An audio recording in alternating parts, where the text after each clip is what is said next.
నమస్తే, నేను Keshav. Welcome to Suman TV.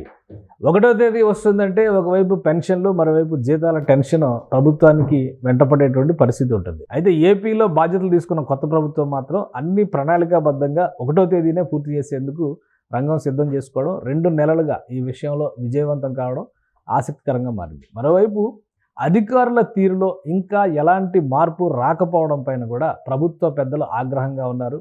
ముఖ్యమంత్రి పర్యటన సమయంలో, వీఐపీల పర్యటనల సమయంలో పోలీసులు వ్యవహరిస్తున్నటువంటి తీరు ప్రతిపక్షాలకు, ప్రజలకు ఇబ్బందికరంగా మారుతుందంటూ నారా లోకేష్ చేసినటువంటి ట్వీట్ ఇప్పుడు సంచలనంగా మారింది.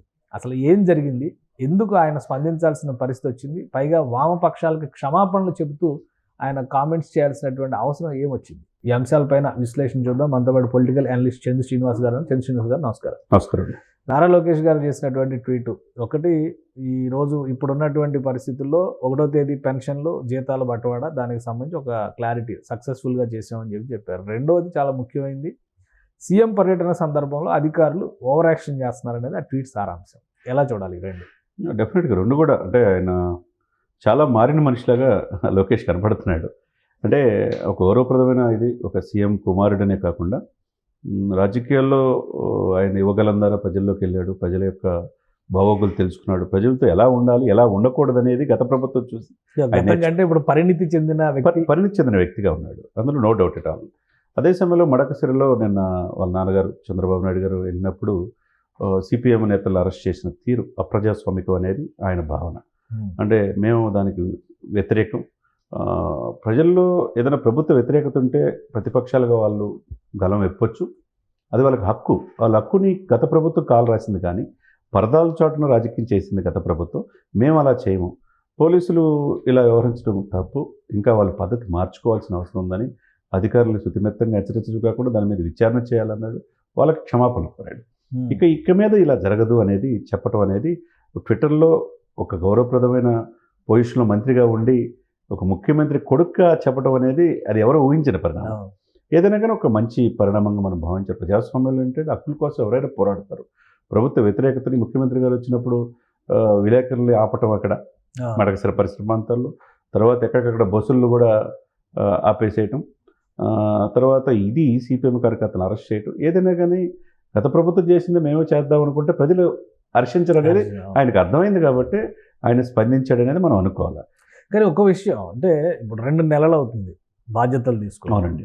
అధికారులకు పదే పదే చెప్తున్నారు. ముఖ్యమంత్రి గారు మొదటిసారి తిరుపతి పర్యటనకి వెళ్ళినప్పుడు కూడా పరదాలు పట్టుకుంటే వద్దని చెప్పారు. తర్వాత మరొక సందర్భంలో కూడా వద్దని చెప్పారు. మొదటిసారి పెన్షన్స్ దగ్గర కూడా చెప్పాడు. కట్టినవి ఆయనే తీసేపించి ఎందుకు పదే పదే పోలీసులు కానీ అధికారులు కానీ తమదైన శైలిలో, అంటే 5 ఏళ్ళుగా అలవాటు పడిపోతే అంత ఈజీగా మానలేరు. 2 నెలలు అవుతుంది కదా చెప్తున్నా కానీ ఎందుకు ఈ ఓవర్ యాక్షన్ చేస్తున్నారు? కారణాలు ఏంటి? అంటే వాళ్ళు అంటే ముఖ్యమంత్రిగా వస్తున్నప్పుడు వాళ్ళకు వచ్చిన రిపోర్ట్ ప్రకారం వైసీపీ ఎగనిస్ట్గా వాళ్ళకి స్లోగన్స్ ఇవ్వచ్చు, అలా అంటే కొద్దిగా ఇబ్బంది కలిగించవచ్చు. మళ్ళీ ముఖ్యమంత్రి గారు సీరియస్ అయితే పరిస్థితి ఏందనేది అనుకోవచ్చు. వాళ్ళు ఎప్పుడు కూడా safety and security point of view ప్రభుత్వ ప్రతినిధులుగా వాళ్ళు ఉంటారు. దాంట్లో వాళ్ళు పూర్తిగా తప్పుపడతానికి వీల్లేదు. కానీ అండ్ సెక్యూరిటీ పాయింట్ ఆఫ్ వ్యూలో ఇటువంటి వ్యతిరేకంగా ఇది చేస్తే ఎక్కడ డిస్టర్బ్ అయ్యిద్దో అనేది అనుకోవచ్చు. కానీ హౌస్ అరెస్ట్లు అనేవి చాలా కీలకమైనవి కదా ఇక్కడ. ఇప్పుడు లాస్ట్ టైం జనసేన పార్టీని కానీ టీడీపీ నేతలు కానీ ఎక్కడ ఏదన్నా ఆందోళన మొదలు పెడితే ఇంట్లో నుంచి బయటకు కదలకుండా, లేదా ముందు రోజు రాత్రే తీసుకెళ్ళిపోయి ఇంకో దగ్గర పెట్టేలాగా చేసేవాళ్ళు. ఇప్పుడు వామపక్షాలని డిసెంట్ చెప్పడానికి వస్తే హౌస్ అరెస్టులు చేయడాన్ని ఆక్షేపించారు లోకేష్ గారు. అది అలా జరగకుండా ఉండాల్సింది. ఎవరైనా అధికారులు దాని పట్ల ఎవరు చెప్తే అలా చేశారనేది విచారించి వాళ్ళ మీద చర్యలు తీసుకోవాల్సిన అవసరం ఉంది. ఇక మీద జరగదు, నేను హామీ ఇస్తున్నాను అని చెప్పాడు కాబట్టి దీన్ని ఇంతటితో ఆపేస్తే, రెడ్ బుక్ ఓపెన్ చేస్తే ఈ సమస్యలన్నీ పరిష్కారం అవుతాయి. రెడ్ బుక్ అంటే ఇప్పుడు లోకేష్ గారు అధికారులు ఓవర్ యాక్షన్ కూడా నేను రెడ్ బుక్లో రాశానని చెప్పారు. కొంతమంది అధికారుల పేర్ల జాబితా కూడా బయటకు వచ్చింది, వీళ్ళందరికీ చర్యలు ఉంటాయని. సో లీగల్గా జరిగే ప్రొసీజర్, చట్టపరంగా జరిగేటువంటి ప్రొసీజర్ ఒకవైపు జరుగుతూ ఉంటుంది.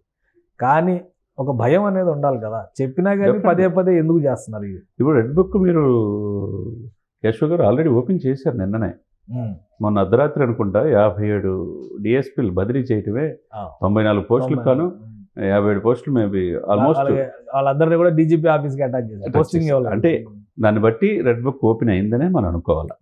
దాన్ని బట్టి అందుకే గతంలో డిఎస్పీల రూపంలో ఉన్న చాలామంది ఆ పార్టీకి వెనుదన్నుగా ఉన్నారు. అనేక మంది అక్రమ కేసులు పెట్టిన వాళ్ళ మీద వచ్చే రిమార్కుల్ని పూర్తిగా వాళ్ళ మీద ఎలిగేషన్ లేని వాళ్ళకి పోస్టులు ఇచ్చారు. ఎలిగేషన్ ఉన్న వాళ్ళకి పూర్తిగా సరెండర్ టు డీజీపీ ఆఫీస్. అంటే వాళ్ళ మీద ఏ విధంగా వీఆర్కి వేకెన్సీ రిజర్వ్లో పెట్టడం అనేది స్టార్ట్ అయింది. కాబట్టి ఆయన ఒకవైపు పరిపాలన పట్ల సౌమ్యంగా ఉంటున్నాడు, అదే సమయంలో కఠినంగానే బుక్ ఓపెన్ చేసి ఒక్కొక్కటి తీసుకుంటారు చర్యలు.